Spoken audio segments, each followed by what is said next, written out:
میرے ساتھ موجود ہیں صدر human rights society of Pakistan جناب عاصم صاحب. سر، پاکستان کی جو عالمی رینکنگ کے اندر عدالتی نظام ہے وہ 139ویں نمبر پر آتا ہے. تو انسانی حقوق کے حوالے سے ہمیں ان کی فراہمی کو یقینی بنانے کے لیے مزید کتنے سو سال درکار ہوں گے؟ سب سے پہلے تو جو رینکنگ ہے اس میں تبدیلی لانے کے لیے ہمیں ایجوکیشن کرنی ہے. ہمیں بتانا ہے کہ ہمارے حق کیا ہیں. آپ کا ایز پریس آپ کا کیا رائٹ ہے، ایز این انڈیویجول میرا کیا رائٹ ہے، ایک بچے کا کیا رائٹ ہے، ایک جو پریزن میں بندہ گیا اس کے کیا رائٹ. ہر انسان کے اپنے رائٹس ہیں اور بڑے اچھی طرح ہمارے لاز میں ڈیفائنڈ ہیں. انفارچونیٹلی ہمیں ان لاز کے بارے میں پتہ نہیں ہے. تو سب سے پہلے امپورٹنٹ چیز ہے کہ آپ آگاہی کریں. آپ بچے سے لے کے بڑے تک بوڑھے تک ہر کی آگاہی کریں کہ یہ آپ کا حق ہے. یہ آپ حق کے لیے جد و جہد کریں، یہ آپ کو حق ملے گا. کورٹ سے ملے، پولیس سے ملے، کسی ادارے سے ملے، کسی سوسائٹی سے ملے، یہ آپ کا حق ہے. آپ نے لینا ہے یہ حق. ہمیں انفارچونیٹلی کسی کو پتہ نہیں ہے. وہ ہتھ کڑیوں بھی جا رہے ہوتے ہیں، وہ جا کے تھانوں میں برا حال ہو رہا ہوتا ہے، وہ وڈیروں کے پاس جا کے پتہ نہیں کتنی قیدیں کرتے ہیں جس کا کوئی لا ہی نہیں ہے، اور وہ بیچارے اس طرح کر رہے ہوتے ہیں جیسے ان کو اوپر کوئی یہ ہے. تو سب سے امپورٹنٹ چیز ہے کہ آپ بتائیں ہر ایک کے حق کے بارے میں، اس کو اویئرنیس کریٹ کریں.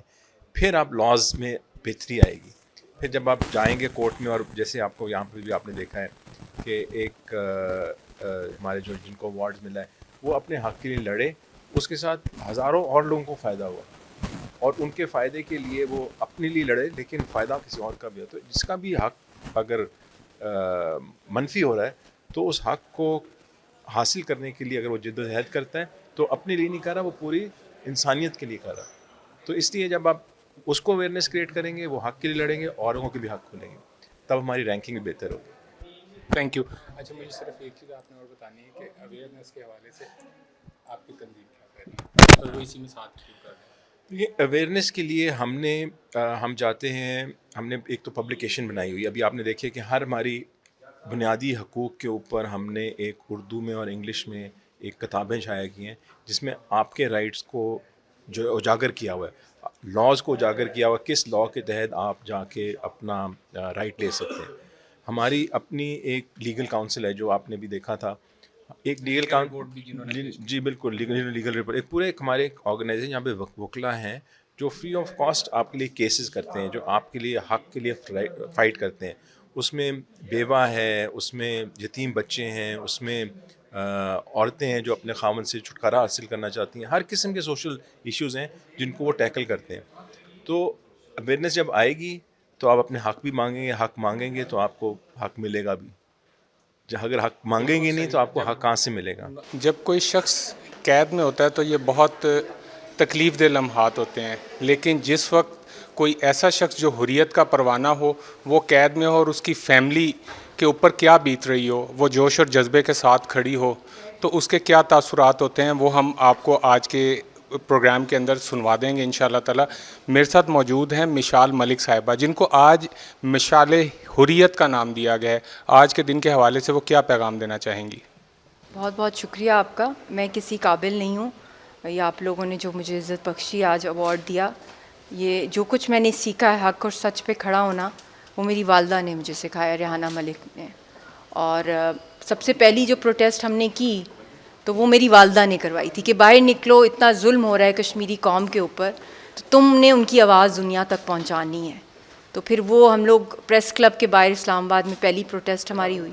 رضیہ سلطانہ گود میں تھی، اور اس وقت مجھے یاد ہے جب یاسین صاحب کو ہم نے بتایا تو انہوں نے کہا کسی کی ہیلپ نہیں لینی، انسان وہی ہے جو اکیلا کھڑا ہو جائے. ساری دنیا کے سامنے سڑک پر اگر تمہارے میں یہ جرت ہے کہ تم اکیلی تن تنہا کھڑی ہو سکتی ہو تو تب میں تمہیں مان جاؤں گا. تو پھر نہ میری والدہ، نہ میں نے، نہ میری بہن نے، نہ میری دودھ پیتی بیٹی تھی پرائم میں تھی، تو کسی کو نہیں ہم نے بلایا. اور پھر وہ میری پہلی پروٹیسٹ تھی 2013 کے اندر. اس کے بعد یہ سلسلہ چلتا رہا، مگر میں سمجھتی ہوں کہ اس وقت دنیا کی سب سے بڑی جینوسائیڈ اور نسل کشی جو کشمیری قوم کے ساتھ کی جا رہی ہے، اس سے بڑا ظلم جو ہے آج تک دنیا میں نے دیکھا ہی نہیں. چھوٹی آرمی بڑی آرمی ہو سکتی ہے، مگر یہاں تو کوئی آرمی نہیں ہے، یہاں تو ایک نہتی قوم ہے.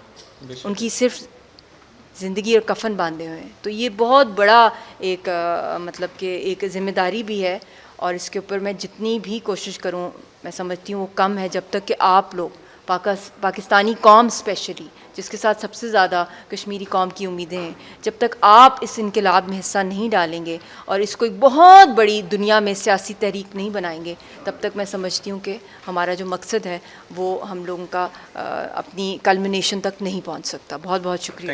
یہ دیکھیں کہ اتنا مجھے حوصلہ افزائی میری بڑھائی تاکہ میں آگے سے بھی مزید کام کروں, اور مجھے دیکھ کے جو میرے دوسرے لوگ ہیں جو اس طرح مانگ رہے ہیں یا گھروں میں جا رہے ہیں, تو اس طرح میں کہتی ہوں کہ یہ جیسے جیسے یہ آگے بڑھتے جائیں گے تو ہمارا بھی پاکستان کا نام روشن ہوگا. تو میں یہی چاہتی ہوں کہ پلیز خواجہ سروں کو ان کے حقوق لینے دیں, ان کے اوپر مت کوئی اسٹگمے لگائیں. پہلے تھوڑے اسٹگمے لگے ہوتے ہیں, پہلے گھر والوں سے, پھر محلے داروں سے, پھر فیملی سے, کتنے ایشو ہوتے ہیں ہمارے لوگوں کو. تو پلیز ان کو آگے بڑھنے کا موقع دیں, ان کے ساتھ خلوص سے پیدا جواب دیں ان کو, ٹھیک ہے. کوئی ایسی آپ بات نہ کریں جن کی وجہ سے ان کی دل آزاری ہو. سچی بات یہ ہے کہ ایس ایم ظفر صاحب نے حقوق انسانی کے حوالے سے ساری زندگی پاسبانی کی, ترجمانی کی, بلکہ ان کے چھوٹے چھوٹے جو مسائل لوگوں کو پتہ نہیں اس کے حقوق کیا ہیں, اس کی بھرپور جنگ لڑی. اور یہ تقریباً یہ 2-4 برس کی بات نہیں, 19 صدی کا قصہ ہے. اور ہر انسان کے جو اپنے حقوق ہوتے ہیں ان کو اس کو علم نہیں ہوتا. تو یہ پلیٹ فارم جو ہے وہ پورے قوم کو اپنے ان کے جو حقوق ہیں ان کی آگاہی اور ترجمانی کے حوالے سے ان کو فراہم کر رہے ہیں. تو میں سمجھتا ہوں کہ ایسے پروگرام وہ ہر سطح پہ ہونے چاہیے تاکہ لوگوں زیادہ سے زیادہ ان کے حقوق کا علم ہو سکے. بہت شکریہ, جزاک اللہ. دیکھیے اصل مسئلہ یہ ہے کہ یہ انسانی حقوق آپ دیکھیں کہ سب سے زیادہ اسلام نے دیے ہیں, اور اسلام نے جتنے حقوق انسانوں کو دیے ہیں اس میں مرد ہیں, خواتین ہیں, بچوں کے حقوق ہیں, حتیٰ کہ جانوروں کے حقوق ہیں, تو ہیومن رائٹس کے حوالے سے, انسانی حقوق کے حوالے سے سب. لیکن مسئلہ کیا ہے ہمارے ہاں معاملہ یہ ہے کہ اس کی اویئرنیس نہیں ہے. پہلی بات یہ اپنے حقوق و فرائض کا علم نہیں سوسائٹی کو, پہلے اس کی طرف توجہ کرنی چاہیے. اس طرف بہت ساری این جی اوز کام بھی کر رہی ہیں. دوسری بات یہ کہ سب سے بڑا وائلیشن کا مسئلہ ہمارے ہمسائے میں ہے, کشمیر ایشو ہے. آپ دیکھیں کشمیر پہ پچھلے 75 سالوں سے انڈیا نے قبضہ کیا ہوا ہے. آج بھی ہیومن رائٹس آف پاکستان کی اب دیکھیں یہ تقریب ایس ایم ظفر صاحب پاکستان کا ایک بڑا نام ہے, انہوں نے ہیومن رائٹس کے لیے ہمیشہ بڑا کام کیا ہے.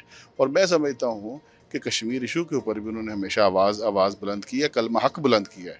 آج بھی پوری قوم کو ہمیں اس کشمیر ایشو کو زندہ رکھنا چاہیے, اس کے لیے پوری کوشش کرنی چاہیے, اور کشمیریوں کی آزادی کے لیے ہم اپنا پاکستانی جو ہے اپنا تن من دن اس پہ وار دیں, اور انشاءاللہ کشمیر کو آزاد کروائیں گے انشاءاللہ. میں پہلی بات تو یہ ہے کہ جو آپ کی تنظیم جو کام کر رہی ہے وہ بہت بڑا کام ہے, لیکن جو انٹرنیشنل ایشوز پہ آپ کر رہے ہیں, نیشنل ایشوز پہ کر رہے ہیں, بڑے بڑے جو ایشوز پہ کر رہے ہیں کشمیر اور اس طرح باقی, وہ تو آپ خود کر رہے ہیں. لیکن جو چھوٹے چھوٹے عام لوگوں کے مسائل ہیں وہ آپ تک پہنچ نہیں پا رہے. بس ان تک اویئرنیس پہنچانا ہم سب کا فرض ہے کہ ہم پہنچائیں ان کو یہ پیغام کہ آپ کو وہ فائدے کے لیے پہنچ سکتے ہیں اور آپ ان کی مدد کر سکتے ہیں. دس از ویری امپورٹنٹ. میرے ساتھ موجود ہیں ہیومن رائٹس سوسائٹی کے فاؤنڈنگ ممبر اور ایوارڈ کمیٹی کے رکن جناب مجیب قریشی صاحب. سر, آج کی تقریب کے حوالے سے میں بتائیے, 4 نام آپ نے فائنل کیے ایوارڈز کے لیے, ان کی آپ نے کس طرح سے سلیکشن کی؟ ایکچولی جی یہ بات ہے کہ ہمارے پاس ویسے ایوارڈ کے لیے بے شمار لوگوں کے پروفائل آئے ہوتے ہیں, اس میں ہم نے دیکھنا ہوتا ہے کہ ٹوورڈز ان کی ایکٹیویٹیز کیسے رہی ہے, کیا انہوں نے اس کام کو کیسے پروموٹ کیا.